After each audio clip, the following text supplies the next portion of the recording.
Supreme court के आदेश के बाद नोएडा के सुपरटेक ट्विन टावर के गिरने का रास्ता साफ हो गया है।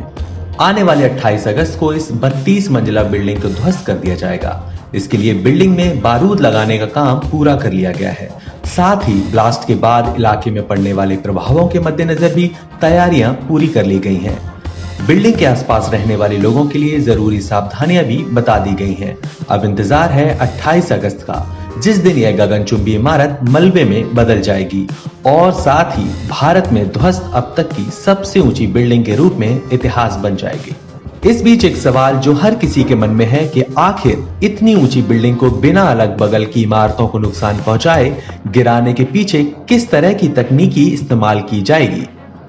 हम आपको बताते हैं वह टेक्निक जिसकी मदद से आकाश की ओर सिर तान कर खड़ी यह बिल्डिंग कुछ सेकंड में ही धराशायी हो जाएगी। सुपरटेक की इस बिल्डिंग को गिराने के काम के लिए एडिफिस इंजीनियरिंग और दक्षिण अफ्रीका की जेट डिमोलिशन कंपनी को जिम्मेदारी दी गई है। इन इमारतों को गिराने के लिए ये कंपनियां जिन तरीकों पर काम करेंगी उसे इम्प्लोजन कहा जाता है। इस तरीके से बिल्डिंग गिराने का मतलब है कि इसका मलबा बाहर गिरने के बजाय अंदर की ओर गिरेगा।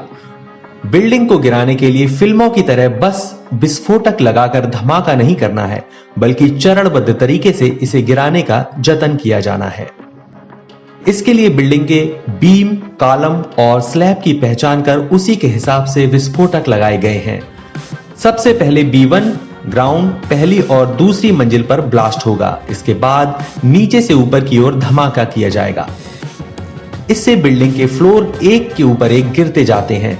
इस तरह गिरने से मलबा बहुत ज्यादा असरदार नहीं रहता, क्योंकि ऊपर की मंजिलें पहले ही ध्वस्त हो चुकी होती हैं। दोनों ही टावरों में विस्फोटक लगाने का काम पूरा हो चुका है। 32 मंजिला इमारत को ब्लास्ट करने के लिए बिल्डिंग में कुल 9,640 छेद किए गए हैं। इनमें 3,700 किलो बारूद लगाया गया है। अगर सब कुछ ठीक रहा तो 12 सेकेंड में पूरी इमारत जमींदोज हो जाएगी। इतनी बड़ी इमारत के गिरने के बाद ढेर सारा मलबा और कंक्रीट जमा होना तय है। इसके साथ ही धमाके की वजह से धूल भी उड़ेगी।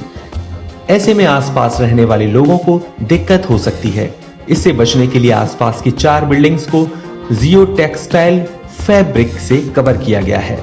आसपास की सोसाइटी में रहने वाले करीब 5,000 लोगों को अपना घर खाली करने और गाड़ियों को दूर पार्क करने के लिए कहा गया है। सोसाइटी में रहने वाले लोगों को 28 अगस्त तक सोसाइटी से जाने का निर्देश दे दिया गया है। इन लोगों के लिए पार्श्वनाथ और सिल्वर सिटी सोसाइटी में रहने की व्यवस्था की गई है। एडिफिस इंजीनियरिंग कंपनी ने सैकड़ों फ्लैटों का इंश्योरेंस भी करवा दिया है।